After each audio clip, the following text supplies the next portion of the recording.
One of the other key passages that we took from Plato's Republic was the idea that population should be controlled and unwanted life should be disposed of like trash.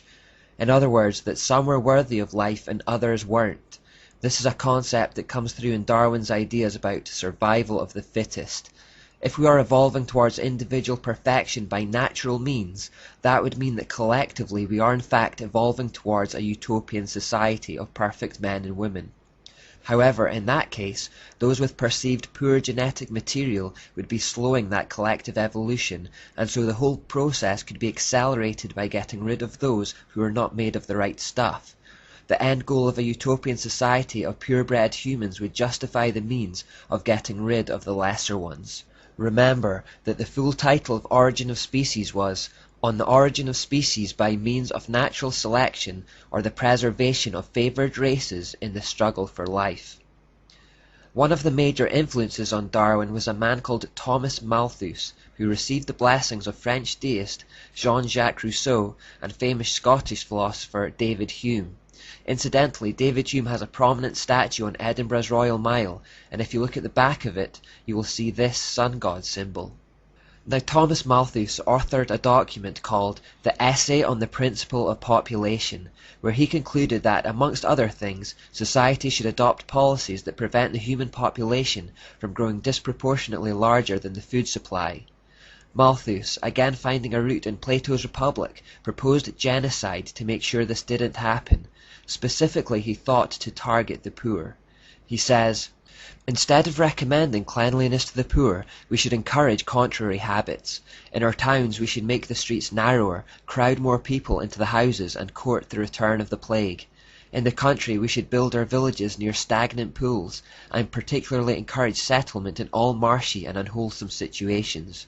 But above all, we should reprobate specific remedies for ravaging diseases, and those benevolent but much mistaken men who have thought they were doing a service to mankind by projecting schemes for the total extirpation of particular disorders. Malthus believed that by such methods the undesirables in society could be effectively culled. He said regarding children, "We are bound in justice and honour formally to disclaim the right of the poor to support. To this end I should propose a regulation be made declaring that no child born should ever be entitled to parish assistance. The illegitimate infant is comparatively speaking of little value to society, as others will immediately supply its place. All children beyond what would be required to keep up the population to this desired level must necessarily perish, unless room be made for them by the deaths of grown persons." The logic behind the idea that those who serve society least should be destroyed was echoed under Darwinism in the survival of the fittest. The individual is lost in the collective. Again, the end of a utopian society justifies the means of killing the poor and the weak.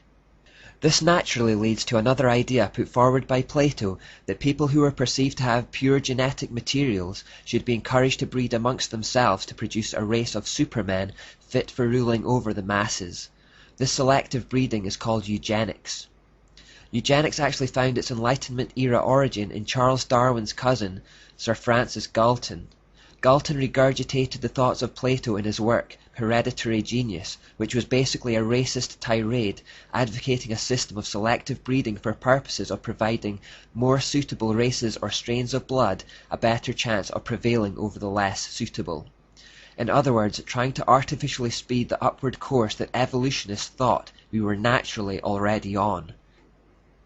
In truth, selective breeding had been practiced for some time amongst the elite.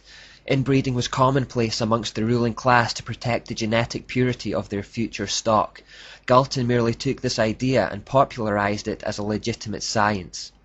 This very same tradition was in fact practiced by Charles Darwin himself in the hopes of maintaining a genetic superiority in his own bloodline.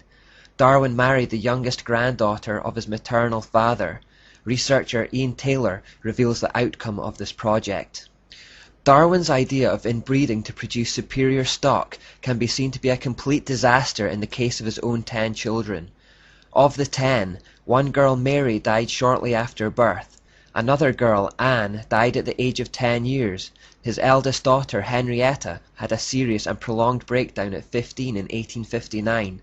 3 of his 6 sons suffered such frequent illness that Darwin regarded them as semi-invalids, while his last son, Charles Jr., was born mentally retarded and died in 1858, 19 months after his birth. Science has shown that inbreeding actually leads to speedier destruction of the genetic code rather than evolution because of something called biological mutations, which is why so-called purebred dogs are in fact more prone to health problems than mixes. The errors in their genetic code multiply as they are bred amongst themselves over long periods. But where true science fails, the religion of scientism continues stubbornly on. If they had followed God's wisdom in Leviticus 18, they would have heeded the warning not to commit incest, and they would have been all the better for it. In their own human wisdom, however, they persisted and reaped the consequences. The idea of eugenics continued to be promoted in the scientific community for a long time afterwards. At the turn of the 20th century, in 1901, the Statistics Department of London's University College became the headquarters for the Eugenics Education Society.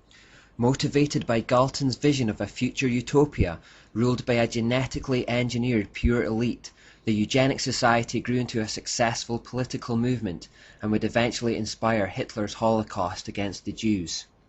Population control is still a big issue for the elite today. As recently as May 24, 2009, The Times reported of a secret meeting of billionaires held in New York City, including the likes of Bill Gates and Oprah Winfrey, where the #1 issue on the agenda was how to cap the global population at 8.3 billion. Watch this short report by Hal Lindsey for a good overview.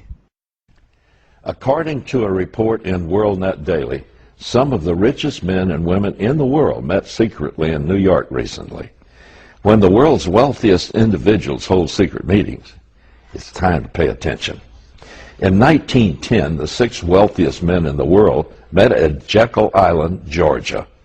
That meeting resulted in the creation, 3 years later, of the largest criminal enterprise ever devised, the Federal Reserve, so-called. Judging from the list of participants, the recent meeting in New York may result in something even more monumental. The London Times identified them as Bill Gates, David Rockefeller, Ted Turner, Oprah Winfrey, Warren Buffett, George Soros, and New York Mayor Michael Bloomberg. Based on the Forbes magazine list of billionaires, the room had a net worth of about $120 billion. With all the bailout figures we've heard recently, that doesn't sound like that much. Believe me, it is. $120 billion is about equal to the annual budget for all of New York State, from New York City to Buffalo and everything in between. The meeting, which took place in early May, was at the home of Sir Paul Nurse, a British Nobel Prize-winning biochemist and president of Rockefeller University. Microsoft's founder, Bill Gates, called the meeting. The London Times reported the informal afternoon session was so discreet that some of the billionaires' aides were told they were at security briefings. Discreet is the British way of saying secret. I do not believe that it is coincidental that this meeting came only a couple of weeks after another super secret and more powerful group met in the secrecy in Greece, the Bilderberg Group. They have advocated a one-world government for at least a century. They also see themselves as the elite saviors of mankind. According to the Times, the billionaires were each given 15 minutes to present their favorite cause. Over dinner, they discussed how they might settle on an umbrella cause that could harness their interest. Taking their cue from Gates, the report said they agreed that population control was the #1 issue. Experts say the global population will top 7 billion in 2012. According to reports at the meeting, Bill Gates outlined a plan to cap the global population at 8.3 billion. It all sounds so civilized, doesn't it? Here's the less politically correct but more accurate version. A group of unelected liberals with more money than many governments have just decided how many people will be permitted to live. This group of self-appointed governors will now have to draw up criteria to be used to decide who will not be permitted to live and how they will die.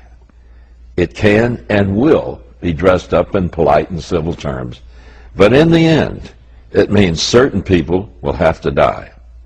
The meeting was billed as a meeting of philanthropists wanting to do good.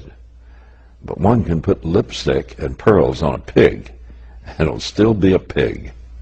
In the final analysis, there's only one way to cap a population, by deciding who's permitted to live and who, for the good of all, must die.